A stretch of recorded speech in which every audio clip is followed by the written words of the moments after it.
নমস্কার বন্ধুরা, আয় বসছি ছোট্ট একটা ব্লগ নিয়ে। তো লক্ষ্মী পূজা স্পেশাল আমরা প্রত্যেকবারই মানে যে লক্ষ্মীটা আনি এই লক্ষ্মীটা আমরা 1 বছর ধরে রাখি। 1 বছর পরে আমরা বিসর্জন দিই লক্ষ্মীটা।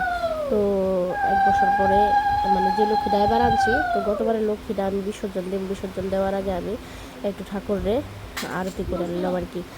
আরতি না, এটা কি তা কয় ঠিক আমি কইতে পারতাছি না। যাই হোক, আমি একটু দুঃখানিমবাতি দেখাইলাম ঠাকুরে।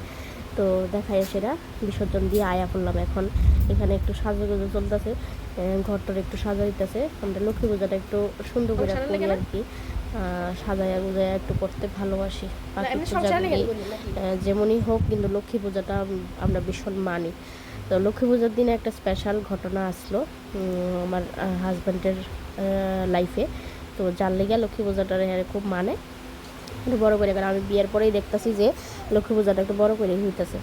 তো এখানে সব সাজাই গুজাই লইলাম, ব্রাহ্মণের লেগে অপেক্ষা করতেছিলাম।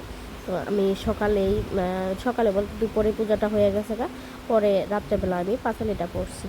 তো ব্রাহ্মণ আইলো, ব্রাহ্মণে পূজা করে লাইতেছে।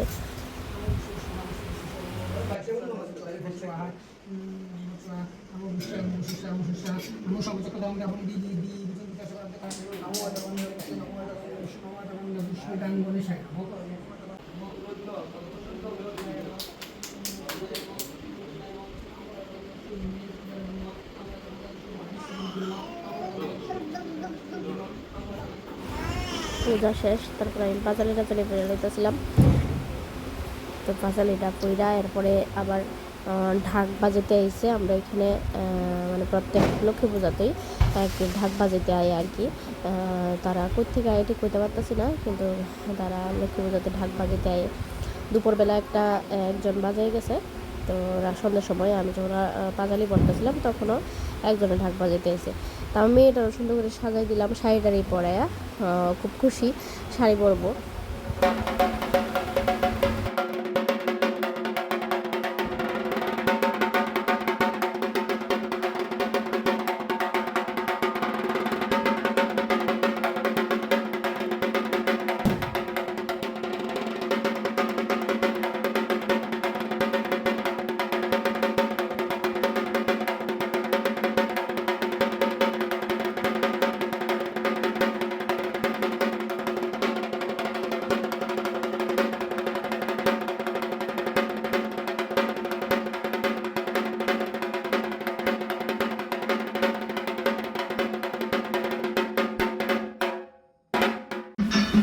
ঢাক বাজে এটা জায়গা থেকে। তো আমরা দোকানের মধ্যে জ্বালাই এখানে আরতি করে রেখেছে। খুব আরতি করতে ভালোবাসে। কইলামি করতে পারে যে লক্ষ্মী পুজোটা খুব জাঁকজমক হয়ে পড়ে আর খুব লক্ষ্মীটাকে মানে। তো যার লেগা আরতিটা করবো, প্রত্যেকবারই করে।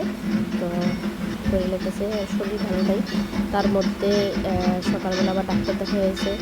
তো ডাক্তার দেখা মা যেমন সারাদিনটা একটু ভালোই রাখছে, আরতি করে লেগেছে।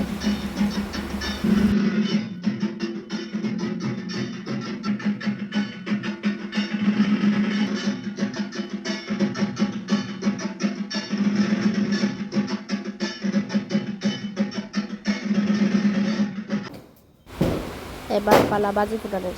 এবার তো বাজি ফুটাচ্ছে শুধু, আর আমরা খুশিও, খুব খুশি। বাজি গতবার তো ছোট্ট ছিল, বুঝতে না, তখন এত একটা বুঝছে না। এখন একটু বড় হয়েছে, তো এখন বাজি সব করতে বুঝে বাজিটা ভীষণ মজা পায়, খুব ভাল লাগতেছে। তাই ভীষণ আনন্দ করছে বাজি ফুটায়। কিন্তু নিজে একটা বাজি ফুটাইতে পারে না, যে দুঃখের বিষয়। কিন্তু কেউ ফুটাইলে তাই খুব মজা হইতেছে। সব কিছু আপনারা মানে সব কিছু তুলছি না, সব কিছু দেখাইতে পারছি না, কিন্তু তাই সবসময় দেখি যে কিছু একটা কইলে যে আগে টাকাই দিব, কিন্তু তাই বাজে বাজি বাজি ঘুরাইতে পারে না আর কি নিজে। যাই হোক, এরপরে আমরা দুলবাতি ফুটাইতেছি।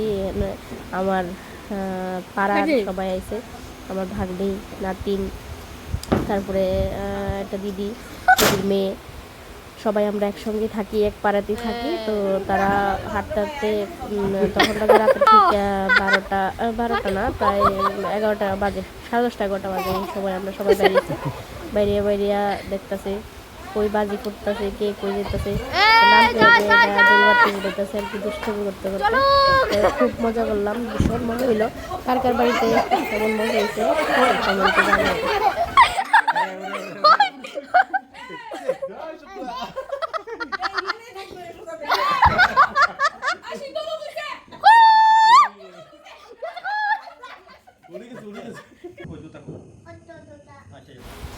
এবার ফুটাতে গেছি আমি বাজি। আমি পারি না, তবুও চেষ্টা করছি। আমি ভীষণ ডরাই বাজি ফুটার, মানে আমিও ডরাই। যাই হোক, তো ডরাই লেবুত কেটা কেটা বাজি ফুটাতে পারেন একটু কমেন্ট করে। তো লক্ষ্মী পুজো তো সবার বাড়িতেই হয়েছে, আশা করি লক্ষ্মী পূজা কেমন আনন্দ করছেন, কত কত বাজি ফুটাইছেন, কিন্তু বাজি ফুটাতে চাই করে জানেন।